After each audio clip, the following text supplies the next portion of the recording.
दक्षिण प्रशांत महासागर में भूकंप के जोरदार झटके आने की वजह से सुनामी का अलर्ट जारी कर दिया गया। अमेरिका के मीडिया के मुताबिक इसकी तीव्रता रिक्टर स्केल पर 7.7 मापी गई, जिसके बाद दक्षिण प्रशांत महासागर में मौजूद देश Fiji, Solomon islands, new Caledonia और किरिबाती में सुनामी का अलर्ट जारी कर दिया गया और उन देशों की सरकारों ने लोगों को घरों से दूर जाने के निर्देश दिए, क्योंकि ये कोई मामूली भूकंप का झटका नहीं था, बल्कि तुर्की में आए विनाशकारी भूकंप जैसा ही था। समंदर में आए इस भूकंप की तीव्रता रिक्टर स्केल पर 7.7 मापी गई। अलग अलग जगहों पर भूकंप की तीव्रता मापने वाली संस्था USGS ने अपने सर्वे में बताया कि ये भूकंप जमीन की सतह से करीब 10 किलोमीटर की गहराई में आया था। इस बीच भूवैज्ञानिकों ने एक रिसर्च में दावा किया कि अमेरिका का न्यूयॉर्क शहर हमेशा हमेशा के लिए गायब हो सकता है, क्योंकि न्यूयॉर्क शहर धीरे धीरे डूबता जा रहा है और उसका काल, उसकी पहचान मानी जाने वाली आसमान छूती इमारतें ही बन रही हैं।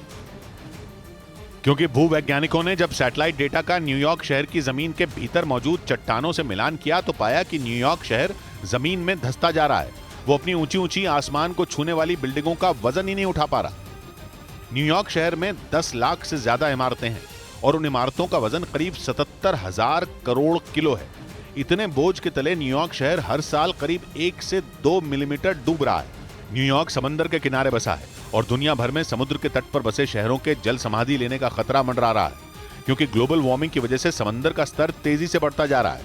लेकिन इस रिसर्च से पता चला कि न्यूयॉर्क शहर के सामने दोहरा संकट है, क्योंकि उसकी इमारतें भी उसके लिए मुसीबत बन गई हैं। इस बीच यूक्रेन ने शांति समझौते की पैरवी करने कीव पहुंचे चीन के विदेश मंत्रालय के सबसे बड़े अधिकारी को आईना दिखा दिया। कीव पहुंचे चीन के अधिकारी की मुलाकात यूक्रेन के विदेश मंत्री से हुई और जैसे ही उन्होंने यूक्रेन के सामने रूस से समझौता करने का प्रस्ताव रखा, यूक्रेन के विदेश मंत्री भड़क गए। चीनी अधिकारी ली हुई के इस ऑफर के बाद यूक्रेन ने दो टूक कह दिया कि वो समझौते के नाम पर अपनी जमीन का एक भी टुकड़ा रूस को नहीं देने वाला, क्योंकि वो ये बात अच्छी तरीके से जानता है कि चीन असल में रूस के दोस्त के नाते इस लड़ाई को खत्म कराने के लिए आगे आया, ताकि यूक्रेन पुतिन की शर्त मानकर इस युद्ध को खत्म कर दे। लेकिन यूक्रेन ने चीन की इस कोशिश पर पानी फेरते हुए ये साफ कर दिया कि वो अपने देश के हर इलाके को पुतिन के चंगुल से निकाल कर ही दम लेगा।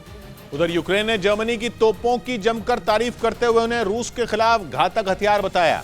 यूक्रेन के राष्ट्रपति ज़ेलेंस्की ने सैन्य मदद के लिए हाल ही में जर्मनी की यात्रा की थी, जिसके बाद जर्मनी ने उन्हें हर संभव मदद का भरोसा दिया था। यही नहीं, एक दिन पहले जर्मनी ने ऐलान किया कि वो यूक्रेन को $300 मिलियन यानी भारतीय रुपयों में करीब 2,500 करोड़ के हथियार देगा, जिनमें कई मिसाइलें, टैंक और बख्तरबंद गाड़ियां भी शामिल हैं। इस ऐलान के बाद यूक्रेन ने जर्मनी की PZH-2000 तोपों की जमकर तारीफ की। जर्मनी की तोपों का इस्तेमाल ज़ेलेंस्की की सेना इन दिनों कई मोर्चों पर कर रही है। इन तोपों की रेंज करीब 40 किलोमीटर है और यूक्रेन की सेना का दावा है कि इनके जरिए उसने कई इलाकों में रूसी फौज को भारी नुकसान पहुंचाया। हालांकि पिछले साल ये भी खबर सामने आई थी कि यूक्रेन ने जर्मनी की PZH-2000 तोपों को बेकार बताया था।